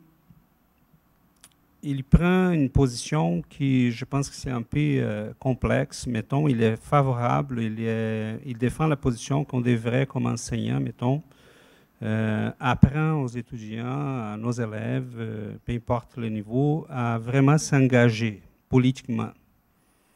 Mais évidemment, il y a des gens qui ne sont pas vraiment partants, qui ne sont pas favorables à ce type de positionnement. Et quand il dit s'engager, c'est vraiment amener les étudiants, mettons, à la mairie, dans les séances publiques, aux tribunaux, peu importe, vraiment les amener à s'engager politiquement. J'aimerais savoir jusqu'où vous partagez cette idée pour les étudiants, pour un prof en classe qui amène ses étudiants jusqu'à ce niveau-là. Êtes-vous partant de cette idée-là? D'accord, pas d'accord? Merci pour votre question. Je pense que c'est une question qui est importante. Et c'est une question où il y a différents types de réponses possibles. Puis je pense que du point de vue éducatif, à mon avis, on doit enseigner les controverses pour permettre, dans le fond, c'est le but de l'éducation de façon générale, le but de l'éducation en sciences aussi, là, mais on doit enseigner les controverses pour permettre aux personnes, on peut les appeler les citoyens, les futurs citoyens, d'être en mesure de, premièrement, bien comprendre, de se sentir capable de comprendre, d'être en mesure aussi de s'exprimer et d'agir. Okay? On va le résumer comme ça. Bien sûr, on pourrait faire un paquet de nuances, là. Et donc, le but de l'enseignement des controverses, pour moi, c'est d'amener ces personnes-là à être capables de comprendre, capables de s'exprimer, par exemple, dans le cas de débat ou dans le cas de conversation plus élargie, plus sociopolitique, et d'agir. Et ça devrait être notre premier but. Maintenant, il y a différents types d'enseignants aussi. Il y a des enseignants qui sont à l'aise avec le fait d'inviter leurs étudiants, leurs étudiantes à s'engager de façon, disons, sociopolitique, politique au sens large. Moi, je pense que c'est une voie intéressante. C'est une voie qui est intéressante. Pourquoi? Parce que ça permet d'accompagner nos étudiants dans ce type de démarche-là, d'y être ou de ne pas y être, mais de faire en sorte que leur apprentissage est davantage authentique. Une des limites de l'enseignement des controverses, c'est quand on enseigne des controverses qui sont très, très, très éloignées ou très, très anciennes. Il y a un intérêt à ça, c'est-à-dire qu'on peut faire voir un certain nombre de choses du point de vue historique, mais lorsqu'on aborde des questions qui sont contemporaines et en cours, c'est pas toujours possible de le faire parce que ça vient avec une certaine complexité, mais je pense que c'est une façon de montrer aussi à nos étudiants, leur faire comprendre que ce sont des savoirs qui sont utiles et qui sont authentiques. Et donc, moi, j'ai tendance aussi à respecter leur enthousiasme. C'est-à-dire qu'il y a des étudiants, puis là, on peut comprendre que ça vient de différents lieux, cet enthousiasme-là. Il y a des étudiants qui vont être tout à fait enthousiastes à l'idée d'aller au conseil de ville, de prendre la parole, d'écrire une lettre. Il y en a d'autres qui ne seront pas trop certains parce que c'est la première fois qu'on leur offre cette opportunité.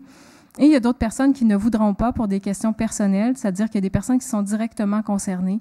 Ces entreprises-là dont je vous parlais tout à l'heure, il y a des gens qui y travaillent, donc il y a des étudiants dont c'est les parents. Et donc ça, je pense que c'est un thème qui est très délicat, mais il faut avoir ça en tête quand on enseigne les controverses et quand on les invite à s'engager de façon sociopolitique. Mais je suis de celle, je connais l'auteur dont vous parliez. Moi, je travaille avec des chercheurs, dont Larry Benz aussi à Toronto, et nous sommes vraiment dans une posture où, puis ça va un peu avec l'énoncé de Naomi Klein, « No is not enough ». Dire il y a des controverses, les citoyens peuvent s'engager, regardez comme certains l'ont fait, c'est pas assez pour permettre des changements rapides et intéressants, à mon avis. Merci. Merci beaucoup, Chantal. Très intéressant. En fait, je vais rebondir là-dessus. Quelque chose qui me frappe dans les deux controverses que tu suis, c'est que tu me corrigeras si je me trompe, mais c'est des milieux, en tout cas les personnes au cœur de la mobilisation citoyenne, c'est des gens qui ont développé des compétences, probablement des gens qui ont des diplômes universitaires, et ainsi de suite. Puis je vois très bien comme la grande pertinence de leur pertinence potentielle de leur mobilisation pour mettre sur la place publique là, des enjeux sanitaires, environnementaux, et ainsi de suite. Ce qu'on sait, en tout cas ce que je crois savoir du moins, c'est qu'il y a beaucoup d'autres populations qui sont moins aisées, qui ont moins de compétences et qui font face à des injustices environnementales beaucoup plus sévères. Donc j'aime bien ta position de chercheur en disant je veux être une chercheuse qui est sociopolitiquement engagée.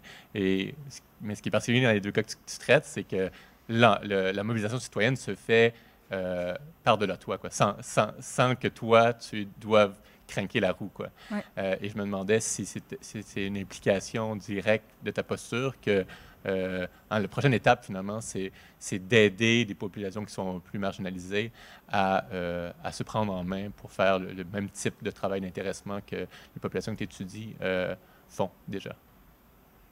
Merci. C'est une belle question, ça. Ça fait partie des réflexions que j'ai en ce moment, parce qu'on ne peut pas tout faire, hein. Quand on est chercheur à l'université, on fait des choix. Quand on est aussi mère d'enfants, quand on a une vie, on essaie d'avoir un certain équilibre. Puis, je vous dirais que je mets beaucoup, beaucoup de temps sur l'analyse de ces cas-là. Quand je vous disais, j'accompagne ou je suis le comité de coordination, je documente leurs interactions, mais parfois, j'interviens aussi. Mais rarement. Je vous dirais que j'interviens à la demande. Des fois, ils me disent « Ah, qu'est-ce que tu en penses? » Bon, OK, je pense telle chose. Effectivement, ce sont des groupes de citoyens qui ont développé des compétences, qui avaient aussi des compétences, mais c'est le cas de beaucoup, beaucoup de citoyens, là.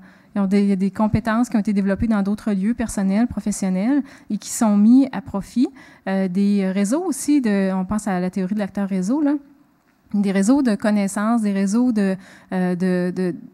disons, de ressources conceptuelles, de toutes sortes de choses qui sont mises à profit dans ces conversations-là et dans ces mobilisations-là. Et donc, oui, j'entends bien ce que tu dis. Et si je me suis retrouvée là, c'est d'une part parce que dans le cas de la controverse autour de la poussière, très tôt, je suis tombée sur un article où on parlait de Véronique Lalande qui était inquiète pour la santé de son garçon, mais inquiète aussi pour la situation environnementale dans laquelle elle se trouvait. Et là, j'ai décidé de suivre cette controverse. Et je me suis dit, ah, OK, c'est peut-être le début d'une controverse. Et donc, en suivant, effectivement, pas à pas, et après 1 an, je l'ai contacté pour lui dire, OK, j'ai de loin, par le biais des médias, analysé ça. Maintenant, je voudrais voir ce dont il s'agit de l'intérieur. Et c'est comme ça que ça s'est passé. Et dans l'autre cas, c'est des gens qui avaient lu mon livre et qui m'ont contacté par courriel en me disant, on sait que vous êtes intéressé à ça. Est-ce que vous seriez intéressé à mieux connaître la situation dans laquelle on se trouve? Et donc, j'ai accepté, puis c'est comme ça que ça a démarré. Et donc, ces controverses-là, ou ces cas-là, ou ces implications sont venues à moi.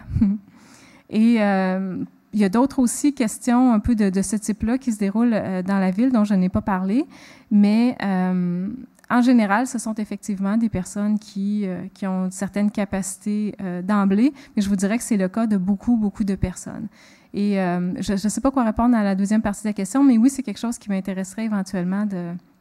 Mais pour le moment, c'est vraiment de la recherche, entre autres de documentation, mais si on veut utiliser les termes à la mode, là, de transfert de connaissances ou transfert de savoir. Le but du livre, c'était bel et bien de mettre en évidence, à l'intention des citoyens engagés, les contributions importantes qui avaient suivi leur implication. C'était ça. Et le livre a été lu, à ma grande surprise, finalement, par des chercheurs, des avocats, des étudiants, des élus, des chercheurs aussi internationaux. Et donc, ça a dépassé. Mais le but, c'était vraiment de produire un livre destiné à ces personnes-là pour leur permettre de voir et de conceptualiser aussi, parce qu'il y a des outils théoriques qui ont été utilisés pour écrire le livre, mais qui ne transparaissent pas nécessairement dans la rédaction, là.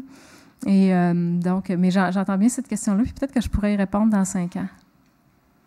Merci. Bonjour, Karine Villemagne, comme je vous ai dit tout à l'heure, à la faculté d'éducation, et je m'intéresse à l'éducation à l'environnement avec des adultes.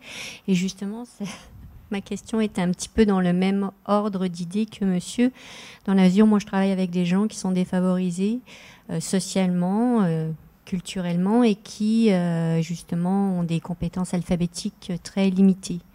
Donc je les rejoins dans des contextes où ils travaillent à la fois le développement de leurs compétences de base alors qu'ils sont à l'âge adulte, mais on se met à parler de questions d'environnement. Et quand j'ai vu votre sujet versus d'autres sujets que j'ai vus sur des controverses environnementales, ce qu'on voyait, c'est que les personnes qui sont les plus impliquées et qui vont arriver à quelque part faire le contrepoids par rapport à des ministères des Transports, ministère de l'Environnement ou autres, ou même municipalités, ce sont déjà des gens qui ont déjà un très très gros bagage, scolaire. Alors je me dis là... et puis dans la controverse à laquelle je pense, parce que j'ai lu le mémoire de doctorat de cette personne, on voit très bien que la mobilisation citoyenne de monsieur et madame tout le monde dans les quartiers défavorisés qui sont en fait complètement pris par le problème environnemental, elle s'essouffle parce que c'est très difficile de les garder à jour et de leur faire comprendre tous les processus, toute cette complexité. Ce qui fait que je me dis comment faire pour pouvoir justement travailler avec des populations moins scolarisées pour les accompagner. Est-ce que l'idée de travailler sur des controverses environnementales avec ces personnes-là est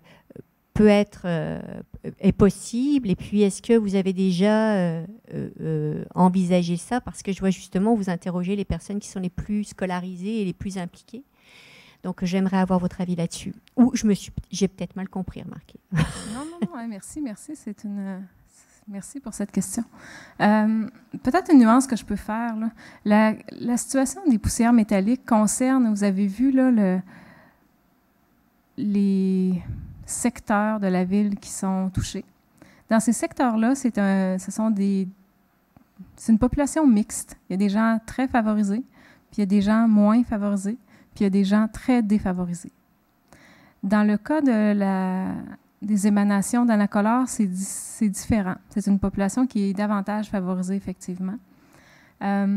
dans le cas des poussières, il y a plusieurs personnes qui ont été impliquées, qui n'étaient pas des personnes, ou qui sont impliquées, qui ne sont pas des personnes tellement scolarisées, ou qui ne sont pas des personnes nécessairement très favorisées non plus du point de vue, disons, économique. Et je pense que beaucoup de situations, c'est ce genre de cas-là, c'est-à-dire des populations qui sont mixtes. Je vous dirais qu'au début, lorsqu'il y a eu les débuts de la controverse autour d'Anna Collard, les gens étaient très étonnés. Puis il y a même quelqu'un qui a écrit récemment sur Facebook, écoutez, il y a des maisons là, proches de l'entreprise qui valent à peu près la valeur de l'entreprise. C'est peut-être vrai, mais c'est pas loin de la réalité quand même. Et donc, ces personnes-là, oui, il y a des personnes très scolarisées là-dedans qui ont pris en main. Et donc, c'est une conversation qui se mène au sein de cette population qui est considérée plus favorisée. Dans l'autre cas, ça a été... la belle chose là-dedans, c'est que c'est une population qui est mixte. Et donc, il y a des gens qui ont des ressources conceptuelles, des ressources discursives, qui ont des contacts, qui ont des compréhensions, qui ont des capacités qui permettent de maintenir cette conversation-là ou cette controverse-là dans l'espace sociopolitique. Il y a effectivement une sorte d'essoufflement, entre autres parce que les gens sont un peu découragés, puisqu'une fois qu'on sait d'où viennent les poussières, que le ministère de l'Environnement est au courant, que la Direction de santé publique, les gens se disent, dans les deux cas d'ailleurs, comment se fait-il que ces deux situations perdurent? Si ces situations ne perduraient pas, on n'appellerait pas ça des controverses, et donc on ne serait pas ici pour en parler. Et donc, ça fait partie de ce que sont ces controverses. C'est un peu délicat d'aborder cette question-là parce que c'est un quartier aussi où je pense que les autorités avaient l'impression qu'effectivement, les gens étaient trop occupés à survivre pour agir et comprendre la situation. Or, sur la deuxième rue, qui, il y a longtemps, était habitée à Limoilou là, par des gens moins favorisés, disons, bien, se trouvait ce couple-là, ces deux personnes-là, qui ont soulevé ces questions. Et donc, l'engagement citoyen, on le voit bien d'ailleurs dans le documentaire Bras de fer qui sortira, là, la mobilisation citoyenne, c'est vraiment étendu aux différents types de gens dans la population. Il y a des gens qui sont engagés beaucoup, des gens qui sont engagés moins, il y a différents types de... Mais ce qu'on peut comprendre, c'est que l'ensemble des citoyens qui se sont engagés ont développé des compétences, développé des connaissances aussi qui leur ont permis de devenir pour plusieurs des experts de ces situations-là. Ça fait que, oui, la question de l'accompagnement, puis, mais dans ces deux cas, ce ne sont pas uniquement des personnes scolarisées qui portent les dossiers.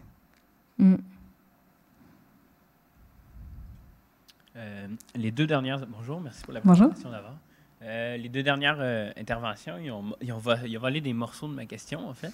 Mais peut-être que ça va vous aider un peu à préciser. Il y a vraiment des éléments de réponse que j'ai déjà trouvés de ma question. Là, mais est-ce que, dernièrement, à Radio-Canada, j'entendais, je ne me rappelle pas la chronique ni l'intervenante malheureusement, mais dernièrement, j'entendais un propos qui disait qu'on faisait beaucoup l'apologie de l'esprit critique dans les classes.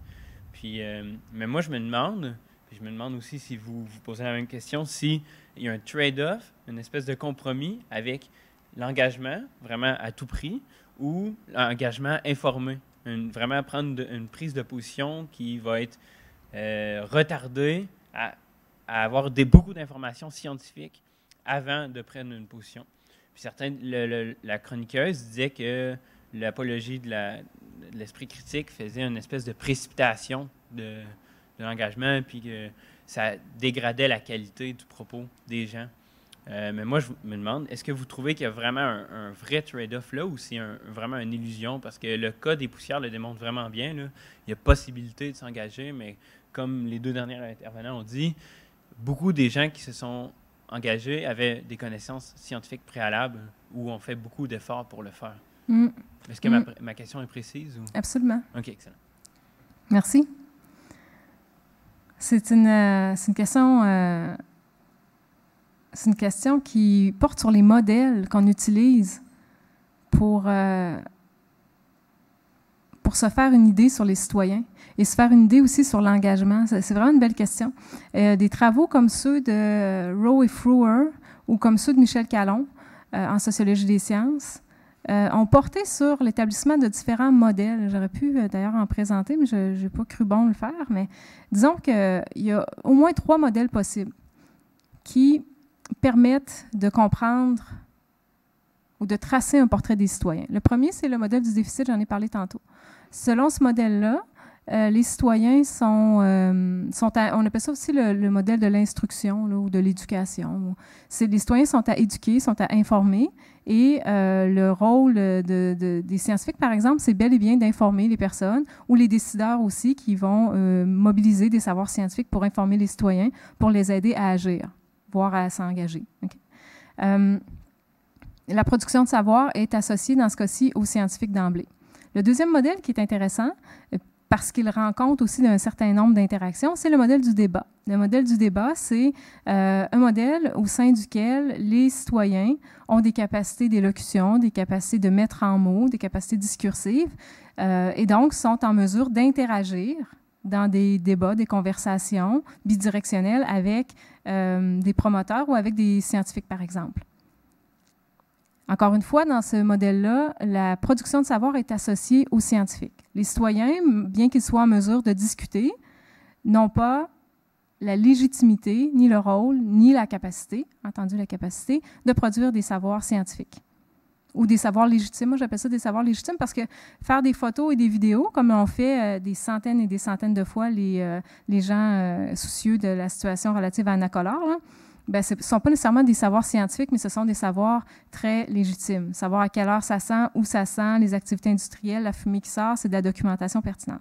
Et le troisième modèle, c'est celui qui, à mon avis, répondrait le mieux à votre question, c'est le modèle de la coproduction de savoir.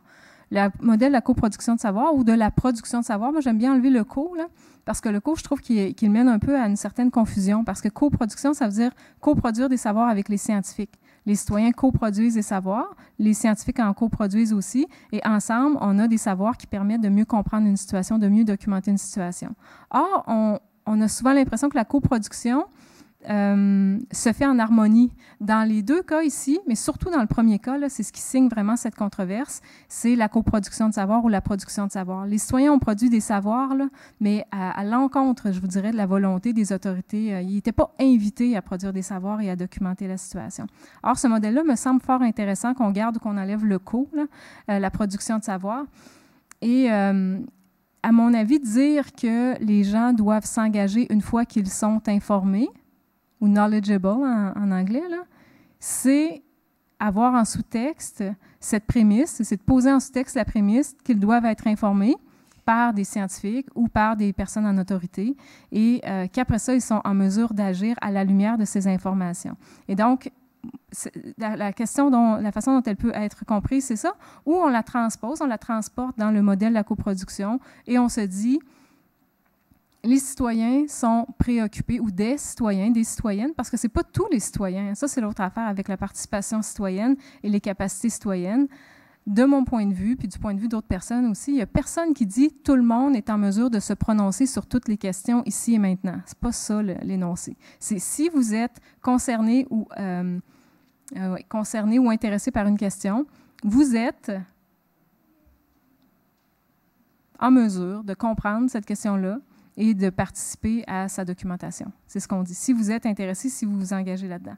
Et donc, pour moi, la question de l'esprit critique, je vois là le problème qui est évoqué, mais à mon avis, il n'est pas cadré de la meilleure façon qui soit. C'est une façon de cadrer, mais au travers du modèle du déficit.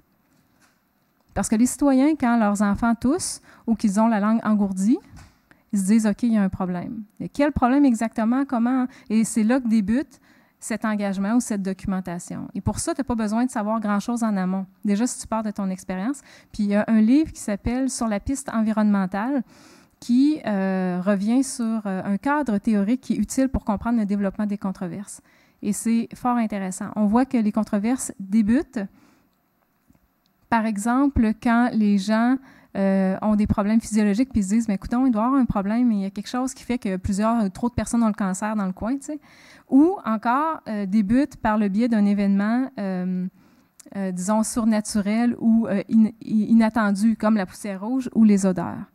Et donc, si on part de ça, si on voit que les controverses débutent comme ça, bien, on peut penser que les gens sont capables de s'engager avant même d'avoir un ensemble d'informations qui leur auraient été produits ou fournis par les autorités, pour les nommer comme ça. Bien sûr.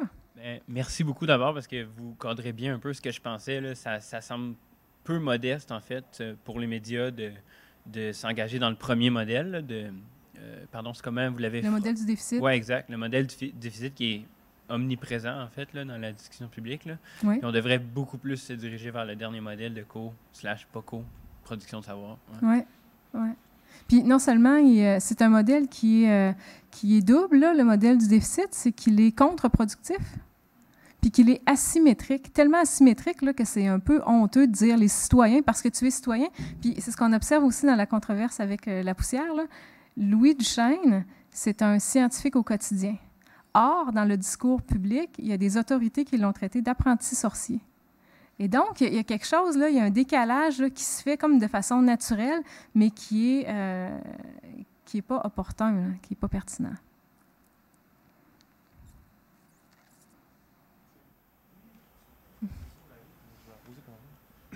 Bonjour. Bonjour. C'est que je disais, ma question est peut-être un peu naïve parce que je n'ai pas de réponse, mais puis c'est pour rebondir surtout, ma question vraiment précise, c'est est-ce que vous pensez que les mouvements citoyens par rapport à l'urgence d'agir sur certaines situations par rapport à la dégradation de l'environnement ou de la santé publique, c'est la façon la plus efficace, d'où la lourdeur des recours juridiques, des demandes administratives, etc., d'arriver à un changement, à une prise de position? Est-ce que ce serait la façon la plus efficace ou ça prend, par exemple, il y a d'autres moyens qui existent, par exemple, des scandales comme qu'on voit dans les médias? Est-ce que c'est la question que je me pose, à savoir, souvent, les gens, ils s'essoufflent après 5 ans, 10 ans de mobilisation sur des projets comme ceux-là, sur des lignes hydroélectriques, etc. C'est ça. Je parle un peu de l'efficacité ou de l'efficience de ces mouvements citoyens-là par rapport à un but souhaité. Je sais pas si... Cette question, c'est une question difficile, ça. Parce que ce qu'on sait, c'est que l'engagement citoyen permet le changement des situations. Ça permet d'agir, ça permet d'influencer le cours des événements. C'est long, c'est exigeant. Les citoyens sont les seuls groupes d'acteurs qui ne sont pas payés pour le travail qu'ils font. Une grande partie du travail qu'ils font, ou le mérite qui est associé à ce travail-là, est repris par des acteurs politiques. C'est quand on analyse le discours, là, on se rend compte que les uns et les autres vont aller puiser dans ce qui a été fait par les citoyens sans jamais leur porter une certaine reconnaissance, voire même au contraire. Mais l'engagement citoyen est absolument nécessaire. Puis c'est pour ça que c'est une réponse qui est difficile, parce que c'est un engagement qui est exigeant, qui a des effets très souvent, mais qui sont portés sur un moyen ou un long terme. Là. La controverse autour d'Anna Collard a débuté en 2012. On a très peu entendu. Ça a été difficile. Le démarrage a été, du point de vue sociopolitique, là, il y a pas eu la balle n'a pas été prise au bon, alors que dans l'autre cas, oui, pour différentes raisons. Puis l'autre chose qui distingue ces deux controverses-là, c'est que le port est sur un territoire de juridiction fédérale.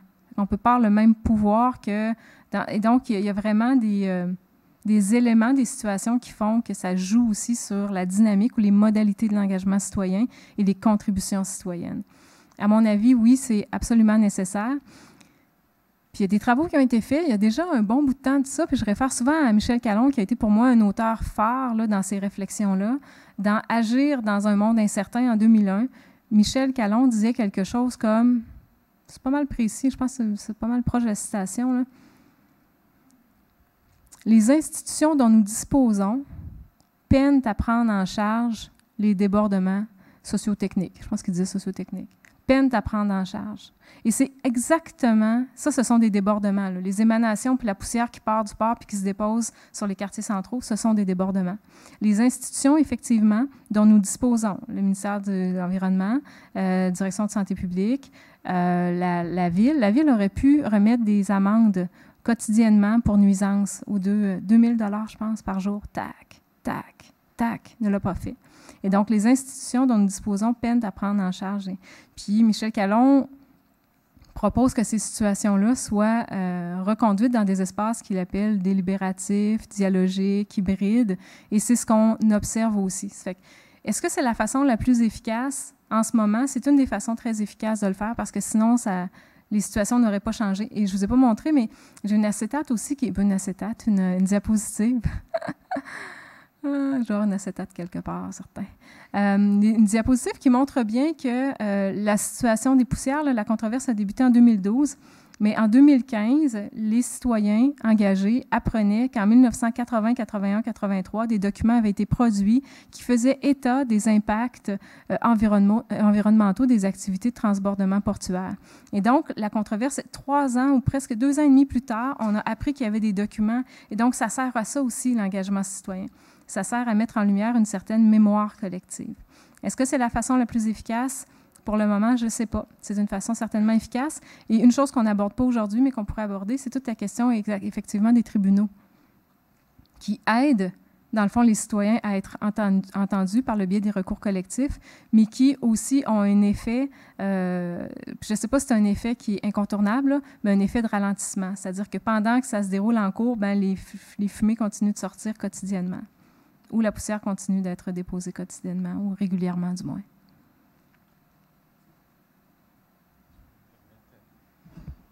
Merci, discussion super intéressante. Je ne suis pas vraiment confortable comme ça, mais ça fait que mes questions sont moins longues, donc c'est très positif. J'aimerais ça te ramener vers l'éducation aux controverses socio-techniques, mais partir de la base de discussion ici, tout particulièrement donc, de cette volonté que tu as de pousser vers ce modèle de coproduction de savoir plutôt que de rester dans le modèle du déficit.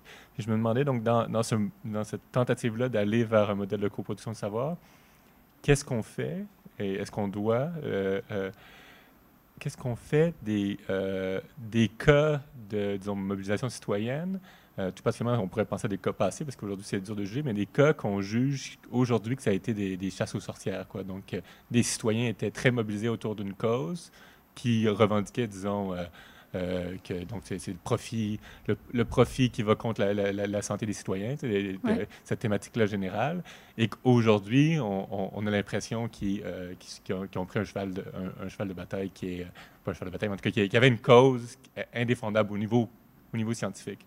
Donc, je peux mettre des exemples sur disons, chemtrails, donc les avions, puis la fumée. Il y a toujours des gens qui croient encore à certaines choses, là, mais disons les traces d'avions dans le ciel, quoi. Donc, il y a eu une mobilisation autour de ça, une revendication que ça avait... en tout cas, il y avait des bouts farfelus, des bouts moins farfelus, mais donc ça pouvait avoir des impacts majeurs sur la santé. Est-ce qu'on doit aussi apporter de ce type d'exemple-là à nos étudiants ou à nos élèves? Si oui, comment le faire? Donc, ça touche, parce que là, dans ces cas-là, on pourrait dire, voici un bon cas de déficit. En gros, finalement, la question, c'est comment insérer la thématique de la faillibilité, donc la possibilité que les citoyens, dans leur mobilisation, se trompent de cible. Mais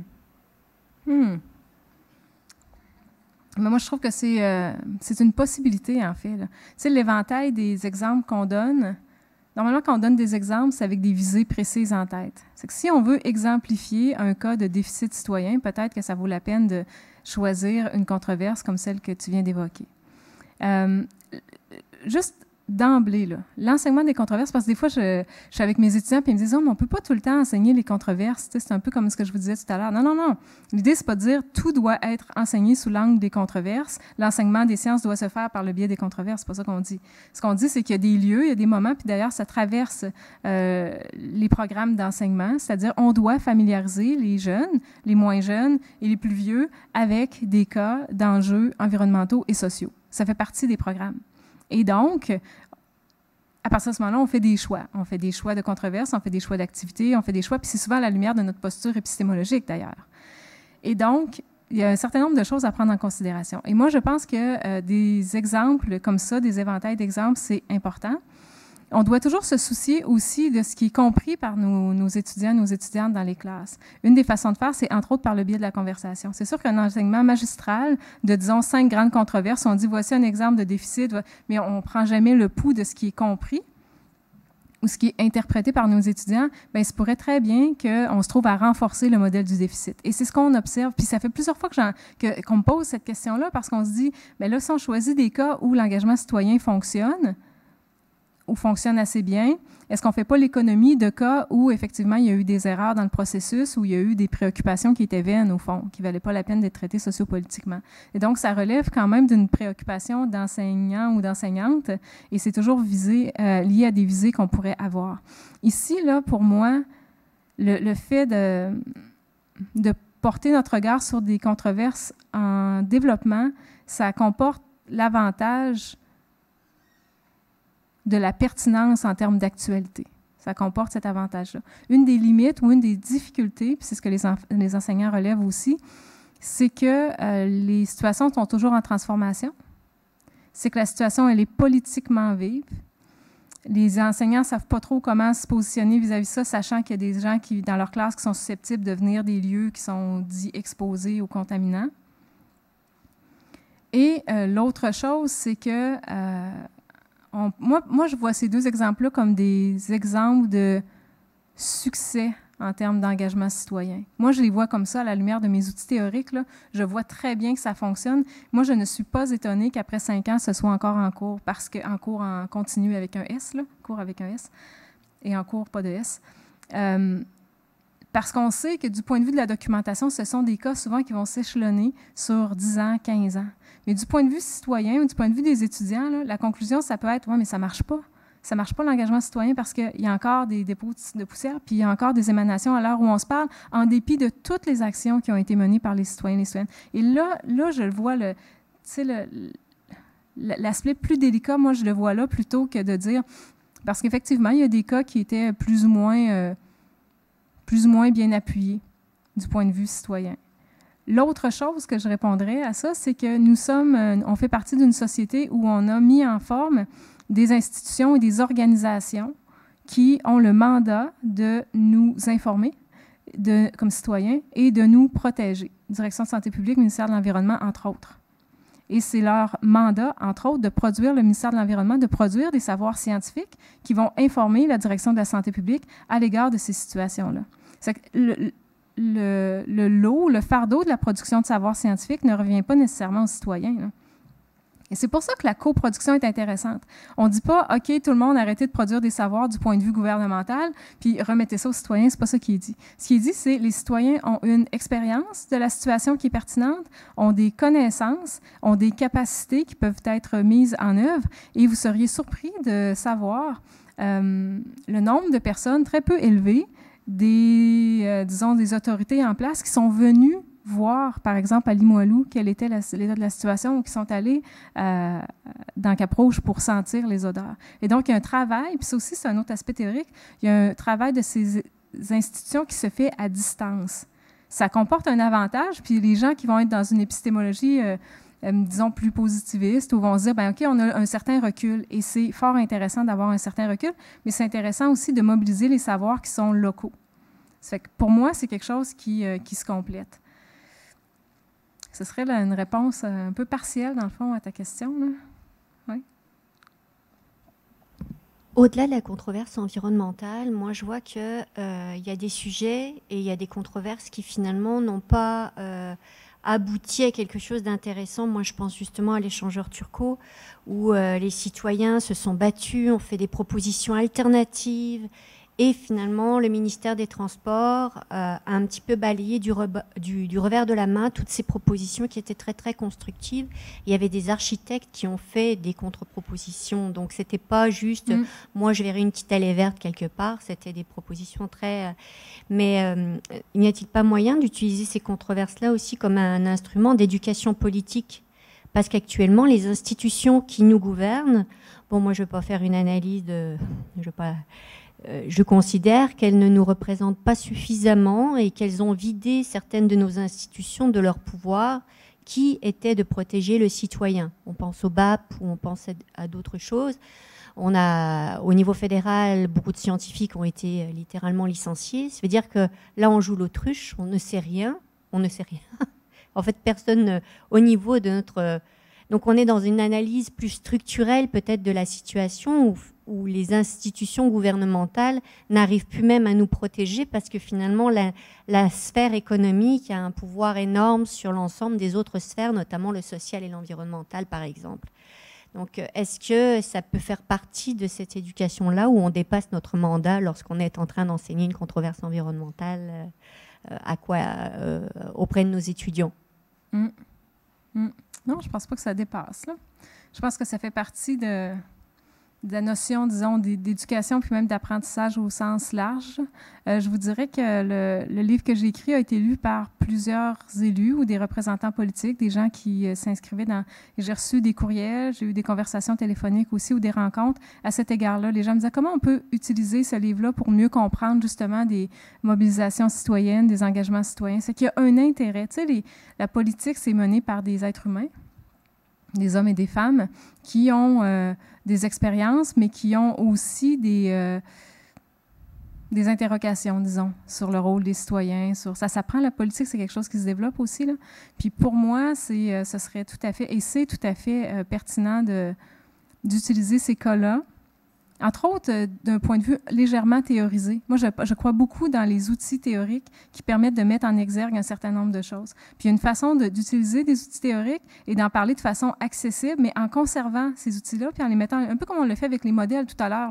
C'est facile à comprendre, ça donne des repères, ça permet de comprendre des situations, mais ça permet d'agir aussi. Puis oui, moi, d'ailleurs, ça fait partie des réflexions que j'ai, puis de certaines conversations que j'ai avec des personnes dans d'autres sphères là, qui ne sont pas la sphère académique, au sujet de la pertinence de mettre ça de l'avant, effectivement. Puis je vous dirais qu'il y a des secteurs ou un certain type de personnes qui sont davantage intéressées par l'utilisation de ces recherches-là.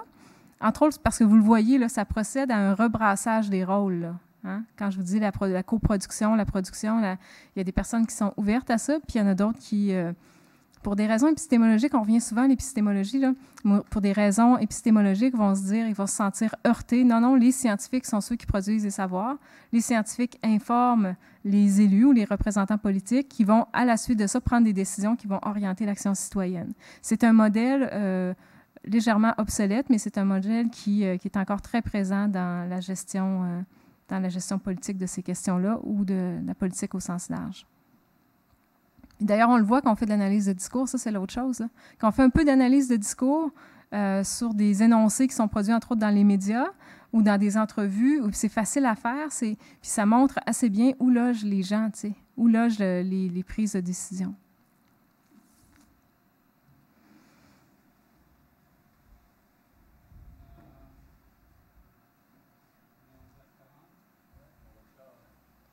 Donc, merci beaucoup, Chantal. Bien, merci à vous. Je viens de me rappeler que j'avais promis que j'allais annoncer les autres conférences qui viennent. Oui, merci. Tu avais dit, si j'y pense, je vais revenir. Tu vas pouvoir le voir en web diffusion. Donc c'était la première. Merci, c'est super intéressant. Vraiment une belle façon de lancer le cycle de conférences. Le deuxième, ça va chuter un peu, puis c'est moi qui parle. Donc, au CREAS, je vais donner une conférence où je vais regarder ce que j'appelle l'écosystème des think tanks. Donc, les think tanks sont ces organismes de recherche dits indépendants. Mais en fait, ce qui est intéressant quand on pense donc, du point de vue de la pensée critique, c'est pas de les considérer comme des unités isolées, mais comme faisant partie d'un écosystème. C'est-à-dire qu'il y a plusieurs think tanks, mais les think tanks sont aussi insérés dans une diversité d'acteurs. Donc, c'est ça que je vais discuter avec les gens présents et tout particulièrement comment notre réflexion sur la pensée critique des citoyens doit être informée de cet écosystème-là. Ensuite, ça c'est en novembre. Si je vous donne la date, c'est le 16 novembre.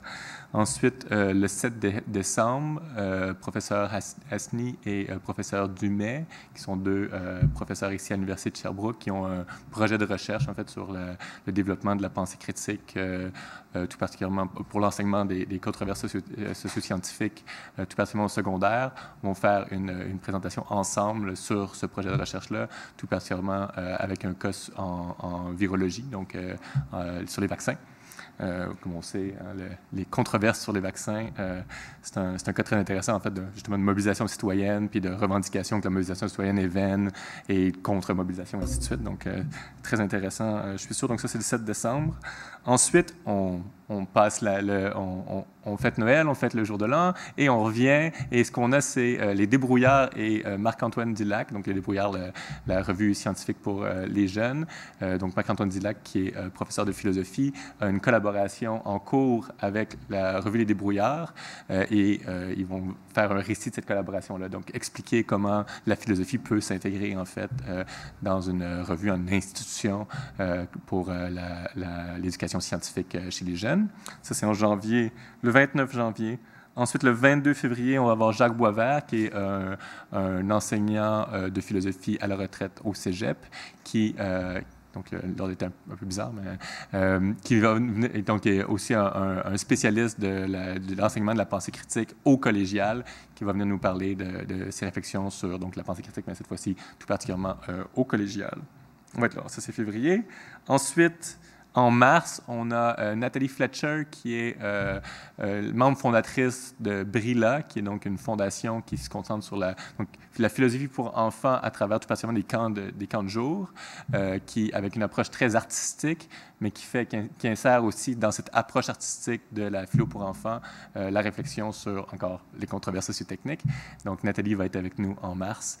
Et finalement, on va clore le tout en avril avec Michelle Hoffman, qui est donc une historienne des sciences, et tout particulièrement de la psychologie, qui va s'intéresser, qui remonte dans le temps, donc tout particulièrement à la première moitié du 20e siècle, voir comment, à cette époque, l'enseignement de la pensée critique était d'actualité, donc un peu une espèce de retour mémoire collective. Qu'est-ce qu'on en pensait à cette époque-là?